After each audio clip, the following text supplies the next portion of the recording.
할렐루야. 주님의 이름으로 환영합니다. 우리 옆에 계신 분들에게 오늘 Father's Day죠? 예, 우리 Happy Father's Day 이렇게 인사 한번 하겠습니다.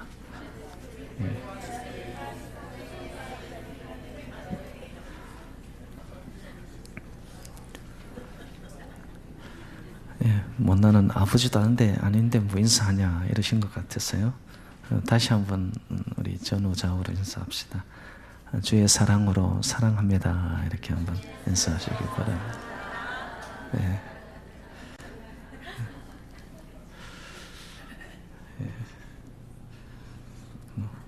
어떤 분들은 기회를 잡았다 싶어가지고 공식적으로 허락을 하니까 그냥 뭐 가까이 가가지고 너무 좋다는 표현을 하는데 그래야죠. 평소에 좀 그렇게 하시기 바랍니다.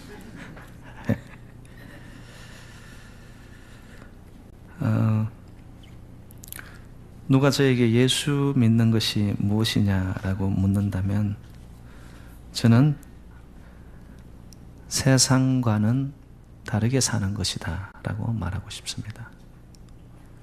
세상의 고정관념을 생각 없이 편성하여 따라가는 자가 아니라 성경이 말씀하고 또 말씀 속에 있는 약속을 붙잡고 하나님이 반드시 주시고자 하는 그 복을 따라가는 자, 예수쟁이들이죠. 예수쟁이입니다. 우리의 인생 앞에는 항상 보면 갈림길이 있습니다. 넓은 길이 있는가 하면 좁은 길이 있습니다. 성경은 예수 믿는 자들을 명확하게 선을 그어줍니다. 넓은 길이 아니라 좁은 길로 가는 자이다. 좁은 길에는 하나님의 마음과 생각이 스며져 있겠죠. 그 길은 어찌 보면 고난이요 힘든 십자가의 길인 것 같은데 그 끝은 세상이 알 수도 줄 수도 없는 하늘의 승리가 있는 길, 좁은 길입니다. 믿으십니까? 여러분 그 길로 가시나요? 삶의 현장 속에서 아니면 나의 순간적으로 생각과 마음에 하나님 좋아하는 그 생각, 그 마음, 그 뜻을 따라가는 내가 좁은 길로 가고 있는가? 어찌 보면요, 예수 믿는다는 것은요, 세상의 흐름을 역류하고서까지라도 이 길을 가야 되는 자들이 예수 믿는 자들입니다. 쉽지 않죠.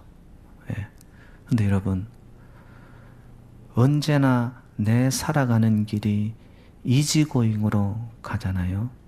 그 길에는 열매가 그렇게 좋지 않더라고요. 그런데 힘겹게 가는데 좁은 길인데 험산줄령인데 위를 바라보고 말씀 붙잡고 믿음으로 가면 이상하게 그 좁은 길에는 영생이 있고 생명 누림이 있고 천국의 삶이 보장된 줄로 믿습니다. 이게 성경의 축약입니다, 여러분. 하나님 말씀의 축약입니다. 오늘 본문에도 예수님께서 산상수훈을 말씀하시면서 복 있는 자라고 이야기합니다. 복. 여러분, 저와 여러분들 그리고 이 땅을 살아가는 많은 이들의 복은 어떤 개념입니까? 일단 건강하고 출세하고 돈 잘 벌고 잘 먹고 잘 살고 사람들이 나를 알아주고 인기와 명성 속에 어디 가더라도 사람들이 나를 지켜 올려주고, 여러분 그게 이 땅의 복이라면 오늘 예수님은 그 복의 개념을 확 깨트려 놓습니다. 가난한 것이 복이래요. 부유하고 잘 사는 것이 복이 아니라 가난해야 된다는 거예요. 우리의 개념하고는 너무나 반대의 개념을 예수님은 말씀하십니다. 제가 이 말씀을 준비하면서 저는 오늘 현대 교회들이 들어야 할 아주 본질적인 말씀이라고 저는 마음에 확신이 왔습니다. 여러분, 오늘날 교회들은요, 너무 부자가 되어 있고 너무 강자가 되어 있습니다. 여러분, 심심찮게 교회와 또한 교회 지도자들과 그리고 교회들이 행하는 어떤 삶의 모습들이 도마 위에 오르듯이 여러분, 신문지상의 매스컴에 올라오는 가장 중요한 이유가 있다면 오늘날 교회들이 너무 배불러 살찌워져 있다는 겁니다. 저희들이 그런 기사들을 바라볼 때 이렇게까지 미워할까 싶을 정도로 사회적 불신이 팽배해져 있습니다. 그리고 굉장히 부정적입니다. 여러분, 그 가장 큰 요인 중에 하나가 교회들이 너무 대형화되어서. 근데 여러분 보세요. 교회가 강자로 살찌워져 있는데 이상하리만큼 교회 내의 생명력은 갈수록 줄어듭니다. 저는 이 시대에 특히 우리 한국 교회에 정체 현상이 나타나고 대형 교회의 비리들과 문제들이 사회적으로 폭로되어지고 그러면서 붕괴되어져 가는 교회의 모습을 바라보면서 하나님의 메시지다. 이거는 하나님의 메시지이다.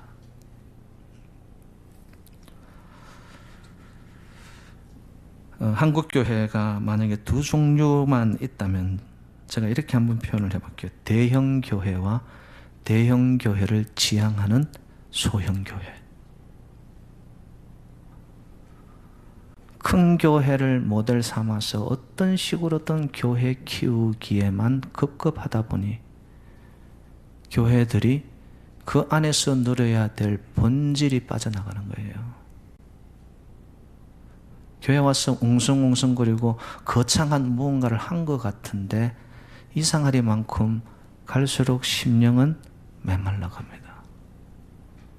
모순이죠. 여러분, 교회 역사적으로 보더라도요, 교회의 생명력이 가장 왕성했던 데가 어디냐? 바로 초대교회 때였습니다. 초대교회는 교회 건물이 어디 있습니까? 가정에서 모입니다. 그 가정교회가 확산되어지면서 성전이 이렇게 모든 시설이 갖추어져 있었나요? 그런데도 성경은 증언합니다. 날마다 구원받는 수가 더하더라. 할렐루야. 어떻게 이런 역사가 나타났을까? 여러분, 그때는 무서운 폭발력 있는 생명이 심령 그들이 모였을 때마다 정말 뜨거운 거예요. 핍박과 압박과 고난과 환난과 시련들이 그들을, 그래서 수많은 자들이 순교자의 사자의 밥으로 사형틀 위해서 죽어갔지만도 그들의 내면에 있었던 이 생명 누림, 진리에 대한 확고함, 그거를 사그러뜨릴 수가 없었습니다.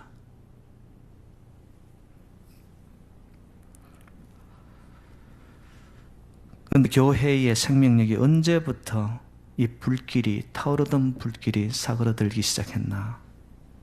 많은 기독교 회사의 신학자들이 공통적으로 말하는 시점을 기독교가 313년 콘스탄티누스 황제가 국교로 기독교를 정하는 그 시점부터 기독교는 사그라들기 시작했다고 합니다. 기독교가 이제는 힘이 생긴 거예요. 근데 그 힘을 이용해서 여러분, 중세 시대 때 교회의 암흑 시기를 여러분들은 잘 아시지 않습니까?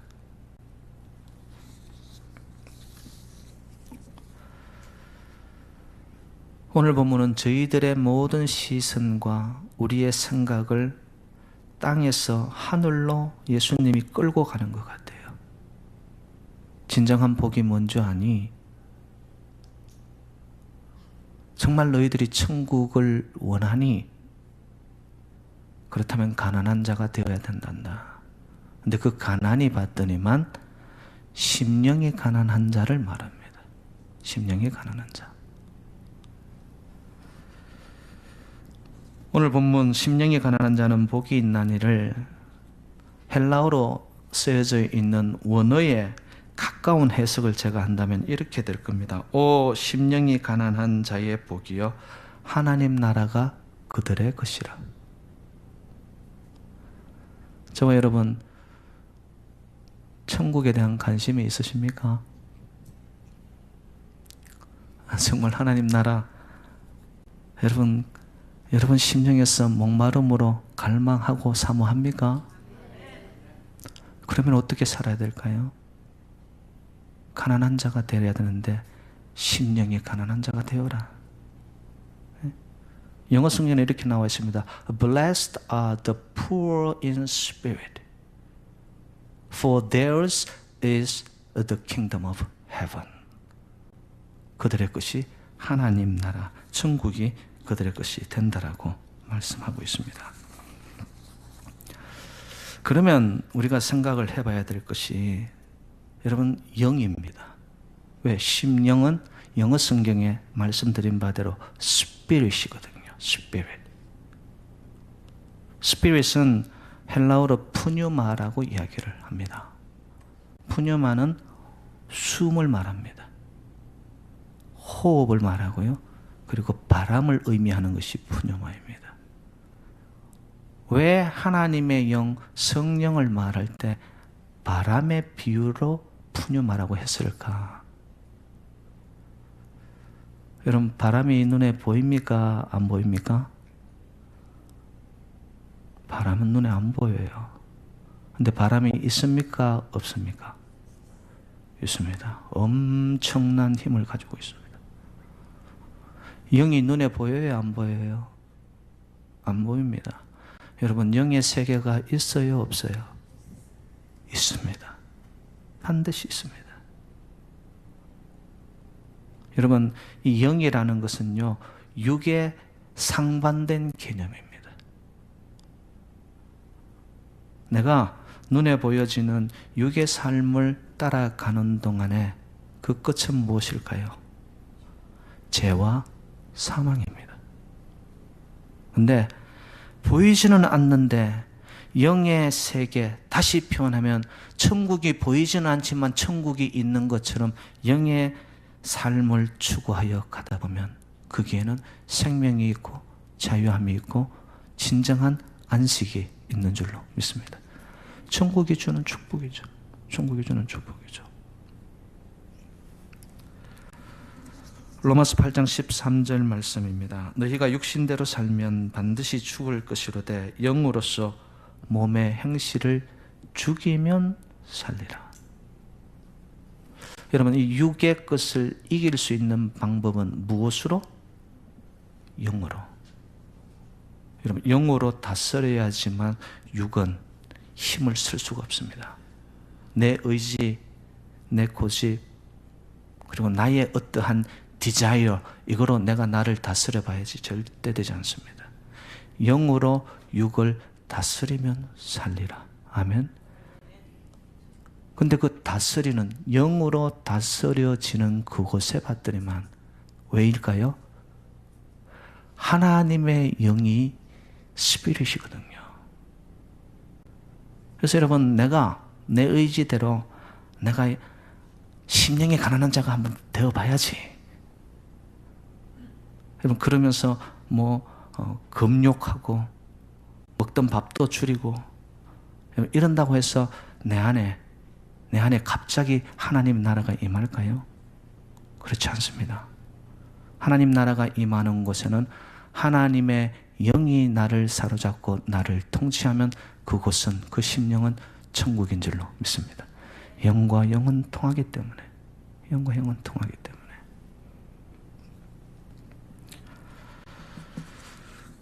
육의 것을 구하면은요, 그곳에는 행복이 있습니다.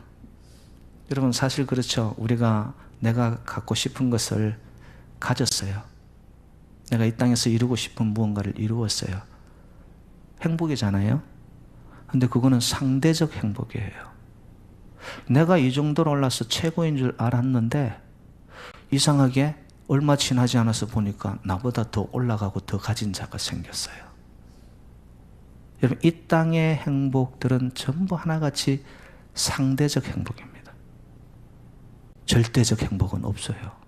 근데 절대적 행복은 누구에게 주어지느냐? 아버지의 영이 나를 다스리는 자. 그는 이 땅의 것들 그렇게 많이 안 가졌는데도 이 심령이 꽉 차버린 겁니다. 하나님의 것으로, 신령한 것으로, 하나님의 영으로 내가 채워지고 나니까 세상에 부러운 곳이 없어졌어요. 하나님 한 번만으로 다 채워졌어요. 여러분, 세상에 부러움이 없어지는 그러한 영의 충만함을 저와 우리 모두가 누릴 수 있기를 주님 이름으로 축복합니다. 그러면 내 안에 천국이 이루어진 겁니다,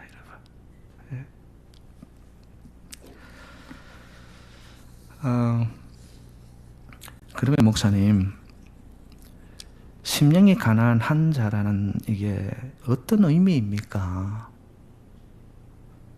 그걸 좀 구체적으로 말씀을 정확하게 해주면은 저희들이 그 의미를 붙잡고 그 삶을 우리가 삶의 현장 속에서 갈등과 겪지만은 그것을 따라갈 수 있겠습니다. 그렇죠? 여러분, 인생은 가치와 의미거든요. 심령이 가난한 자, 이게 무슨 의미냐? 첫 번째, 하나님 앞에서 자신이 죄인임을 깨닫고 죄인임을 인정하는 자가 심령이 가난한 자입니다. 네. 성경에는 보면 하나님이 쓰시는 자들을 다 이렇게 하나님이 뽑으세요. 이사야 6장 5절에 보면 하나님이 이사야를 부릅니다. 이사야를 만나 부르는 장면이 나타나는데 5절에 이사야가 이렇게 표현을 했어요. 그때 내가 말하되 화로다 나 연망하게 되었도다 나는 입술이 부정한 사람이요 라고 고백합니다. 입술이 부정한 사람이라는 다른 의미는 자신은 죄인이라는 거예요. 하나님의 부름 앞에 이사야도 고백한 것이 뭐냐? 나는 죄인입니다. 여러분, 심령이 가난한 자에게서 나타나는 영적 고백입니다. 이거는 아버지, 제가 죄인이죠. 베드로를 부를 때도 말입니다. 베드로가 어부였지 않습니까? 누가복음 5장에 보면은 베드로가 밤이 맞도록 그물을 내려가지고 고기를 잡으러 나갔다가 한 마리도 못 잡고 온 거예요. 그래서 바닷가에서 그물을 싣고 있는데 예수님이 베드로에게 배를 띄워 깊은 데로 가서 그물을 내려라 그런답니다. 베드로의 상식과 베드로의 경험과 베드로가 알고 있는 자기의 노하우로는 이게 앞뒤가 안 맞단 말이에요. 왜? 고기들은 낮이 되면은 얕은 곳으로 나오는 거예요. 자기 경험으로 봐서는 완전히 정반대입니다. 그런데 베드로가 말씀에 의지하여 깊은 곳으로 가서 그물을 내렸더니만 그물이 찢어질 정도로 잡힌 거죠. 주변에 있는 친구를 부릅니다. 그리고는 8절에 이르러서 베드로가 이렇게 고백을 하더라고요. 시몬 베드로가 이를 보고 뭘 봤을까요? 예수님이 기적을 본 거죠. 기이한 일을 본 거죠. 자기의 상식을 넘어서는 완전히 정반대의 길을 본 거죠. 하나님의 생각을 본 거죠. 이를 보고 예수의 무릎 아래에서 엎드려 이르되 주여 나를 떠나소서 나는 죄인이로소이다. 여러분, 예수님을 만나고 예수님 앞에 진정 하늘의 영으로 그 체험을 한 자들이 하는 유일한 고백이 있다면 아버지, 저 잘못 살았습니다. 제가 죄인입니다. 오늘날 교회에서 여러분 너무나 귀에 달콤한 말씀들만 전합니다. 복 받아라, 복 받아라. 근데 여러분, 교회 강단 아니고서는 여러분 스스로가 죄인입니다라고 말하고 들을 수 있는 자리는 없습니다. 저는 하나님의 말씀을 비껴가고 싶지 않아요, 여러분. 정말 심령이 가난한 자의 유일한 신앙 고백이 있다면 하나님 앞에 설 때마다 아버지, 저는 죄인입니다. 죄인입니다. 성경의 예를 하나만 더 들겠습니다. 누가복음 18장에 보면은 그게 바리새인과 이 세리의 비유를 듭니다.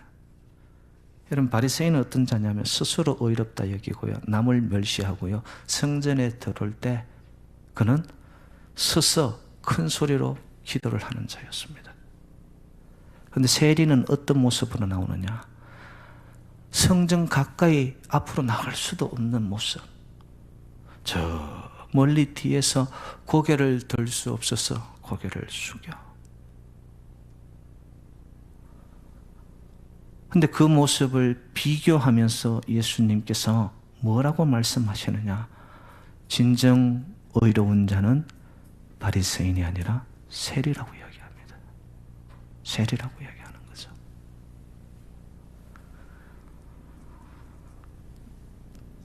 사랑하는 여러분들, 왜 내가 하나님 앞에 올 때마다 죄인이라는 고백이 중요한 줄 아십니까? 여러분 잘 아시는 빌리 그레함 목사님의 유명한 말입니다. 내가 수많은 사람들을 전도했기에 구원받은 것이 아니라 내가 날마다 죄인임을 고백하고 주님 앞에 엎드릴 때마다 구원의 감격이 나를 붙잡아 주었다라고 얘기합니다. 빌리 그레함 목사님 세계 부흥 전도자였잖아요. 근데 그에게 임하였던 구원의 감격은 어디서 시작됩니까? 자기가 죄인이라는 거예요.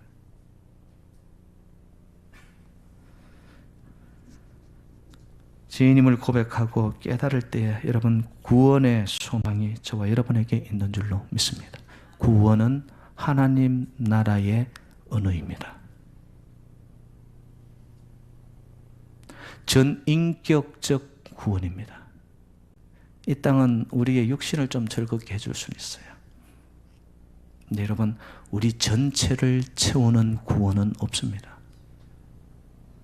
그것은 오로지 하나님 안에서만 주어지는, 여러분, 종합 세트와 같은 하늘의 구원의 감격이 저와 여러분에게 있기를 주님의 이름으로 축원드립니다. 그것을 느끼려면 심령이 가난한 자로 날마다 주님 앞에 나는 죄인입니다. 죄인입니다. 근데요, 제가 이렇게 엎드리고 하나님을 더 가까이 가면 갈수록 하나님이 주시는 하늘의 비밀이 뭐냐 하면요, 내 스스로가 죄인임을 깨닫는 강도가 크면 크잖아요. 거기에 비례해서 하나님의 은혜와 하나님의 구원의 감동이 정비례해서 다가옵니다. 이건 여러분들이 좀 체험을 하셔야 돼요. 하나님 앞에 내가 엎드릴 때, 아버지, 내가 이렇게 살아왔네요. 정말 하나님 잘못되었습니다. 눈물로 주님 앞에 나를 드리는 순간 하나님의 그 구원의 감동의 강도가, 여러분, 그거에 비례해서 오는 거예요. 그게 비례해서 오는 거예요. 심령이 가난한 자, 두 번째 의미는 철저한 자기 부정을 통한 하나님만을 전적으로 의지하겠다라는 것입니다. 나는 아무것도 할 수 없구나. 나는 가진 것이 없구나. 아버지, 나는 파산되었습니다. 여러분, 오늘 본문에 나타난 가난이라는 그 의미가 완전히 절대 빈곤의 파산을 의미합니다. 아버지, 나는 이제는 정말 가진 것도 할 수 있는 것도 아무것도 없습니다. 자기 부인이죠. 셀프 디나이어.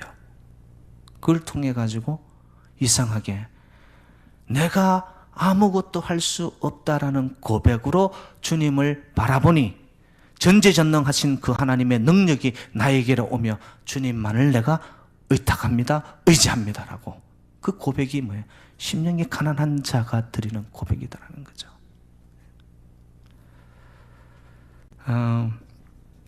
여러분, 우리가 심령이 가난하고 완전히 내가 비워졌을 때만 여러분 이 복음이, 말씀이 들려옵니다.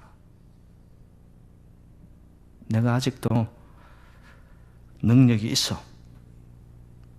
내 스스로 뭔가 할 수 있어. 나는 강한 자야. 그렇게 스스로 생각하는 자에게는요, 이 복음이 비껴갑니다. 그리고 예수 그리스도가 내 삶의 주인으로 와야 되는데, 나의 삶의 중심에 좌정해 오셔야 되는데, 내가 할 수 있다라고 하나님만을 전적으로 의지하지 않으니까 그 그리스도가, 복음이, 유앙겔리온, 기쁜 소식이 나에게 채워지지 않습니다. 그러니까 어떻게? 하나님 나라의 통치가 안 되는 거예요, 여러분. 여러분 잘 아시는 철학자 니체는 기독교를 나약한 것으로 간주했습니다. 그리고 기독교는 사람들을 나약하게 만든다라고 기독교를 아주 혹평했습니다. 그런가 하면 사르트르 똑같이 그는 인간 실존의 가능성을 강조했습니다. 하나님 나라, 하나님의 능력, 그게 뭐 보이지도 않는데 지금 내가 살아가고 있는 현실적 인간 실존이 더 중요한 거 아니냐? 이것을 강조하고 강조를 했는데 그에게 찾아온 끝은 허무주의였습니다. 그리고 니체는 기독교는 인간을 나약하게 만든다면서 그가 주장하는 이론을 따라서 일어난 결과가 뭐였냐면 2차 대전이 일어납니다. 세계 2차 대전의 결론은 뭡니까? 모두가 황폐해지고 반목이 생기고 평화는 깨어지고 인간의 부유함을 주장하다가 모두 실패와 허물을 맛보게 되었다라는 것이죠. 사랑하는 여러분들, 심령이 가난한 자의 고백은 내가 하겠다는 것이 아니라 하나님만을 의지합니다. 저 안에 주님이 오셔서 나를 다스리고 통치해 주시옵소서. 그래야 하나님의 나라가 임하게 해달라고. 그럼 그게 고백이죠. 세 번째, 심령이 가난한 자는 예수 그리스도의 성품, 마음, 겸손한 자의 고백입니다. 너희는 내게 와서 배우라. 나는 온유하고 겸손하니 나와 함께 매는 무게는 가벼우리라. 여러분, 예수님의 성품이 뭐라고요? 온유함과 부드러움과 겸손함으로 자기를 비워내므로 끊임없이 자기를 비워내잖아요. 빌립보서 2장 5절로 8절 말씀, 너희 안에 이 마음을 품으라. 곧 그리스도 예수의 마음이니. 그리스도 예수의 마음이니. 이는 근본 하나님의 본체시나 하나님과 동등됨을 취할 것으로 여기지 아니하시고 오히려 자기를 비워 종의 형체를 가지사 사람과 같이 되었고 우리와 같이 되었고 사람의 모양으로 나타나사 자기를 낮추시고 죽기까지 복종하였으니 십자가에 죽으심이라.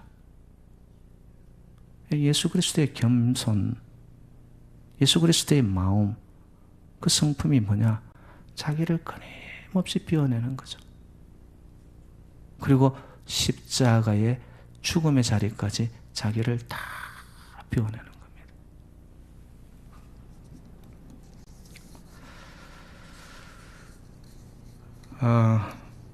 여러분, 겸손한 자만이 자신이 죄인이라는 것을 고백합니다. 또 겸손한 자만이 자신의 부족함을 깨닫고 하나님을 전적으로 의지하고 믿고 따라갈 수 있습니다. 그리고 겸손한 자만이 하나님이 쓰십니다. 지금 이 시대를 살아가고 있는 저와 여러분들, 정말 심령이 가난한 자로 그리고 천국에 대한 목마름으로 살아가고 있는가?